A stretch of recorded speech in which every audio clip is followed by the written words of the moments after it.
Most nurses these days use evidence-based practice.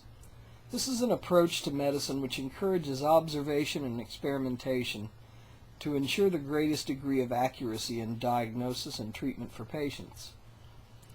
If I use the evidence-based approach in an analysis of the behavior of religious people, the evidence clearly indicates that religion leads to antisocial and, in some cases, dangerous behavior in people who practice its tenets. Most religions are vehemently opposed to homosexuality and will go to any length to suppress the rights of gay people. Practitioners of Islam are taught that the consequences of homosexuality are death and torment in the afterlife. And while Christian religions do not call for death as a consequence, they're told to shun gays and prohibit their basic human rights. Many of the fundamentalist practitioners of Christianity and Islam will cheerfully commit violent acts upon people for having a different skin color or belief than they do. Christians have a paradoxical approach to dealing with non-believers, visiting vicious verbal attacks upon them one moment, issuing threats of eternal torment, and in the next moment saying things like, "God bless you." This behavior borders on being clinically psychotic. It never seems to occur to them that their own religion condemns their behavior that they're engaging in.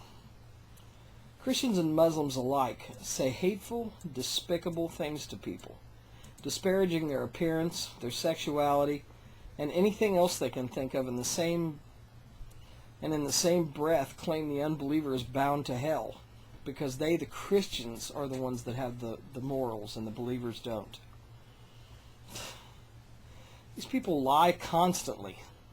When they're confronted with the contradictory and fallacious nature of their beliefs, they'll go to any length of intellectual dishonesty to refute the other person's argument. Christians will point this behavior out in Muslims, as though they themselves aren't guilty of it. Deluded parents deny medical treatment to their children in favor of proving their belief in God, often resulting in permanent harm or even death. Some of these people let their diabetic children die on the carpet in front of them because they want to prove how faithful they are to God. Okay? Some of these religious people feel qualified to dispense dangerous medical advice to support their agendas. It often leads to tragedy. Religion promotes child abuse by encouraging parents to hit their children. It promotes neglect by encouraging parents to pass a contempt for science and learning on to their kids.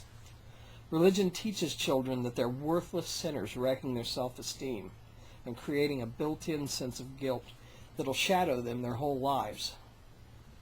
I know people like that, and they'll never get over it. The religious will try to refute all these things, but they fail because the evidence speaks for itself.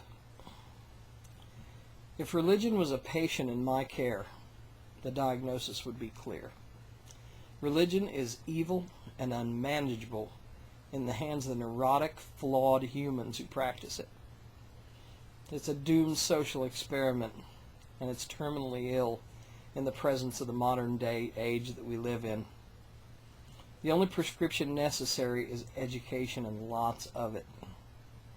Instead of deluging our kids with Bronze Age superstitions, we need to deluge them with science and literature and the arts. Fill their minds with an unquenchable desire to learn, and we can finally be cured of the disease, religion. Thanks for listening.